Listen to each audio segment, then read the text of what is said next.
So, you've seen me working before and restoring this almost 30 years old Texas Instruments TravelMate 5200. And you've also seen me getting this old Synology DiskStation back into shape.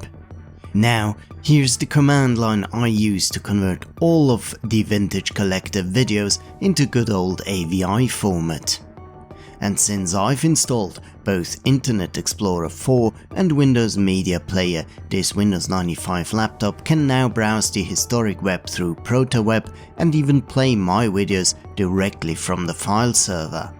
And should I get the RealVideo server running on my Windows NT machine, which at the moment refuses to cooperate with my network cards, you'll soon be able to experience RealVideo streaming just as it was done long before modern streaming platforms took over. Join me in person at Switzerland's Vintage Computer Festival November 8 and 9, 2025 at the Enter Technikmuseum in Derendingen. Thanks for watching. I'm looking forward to seeing you there.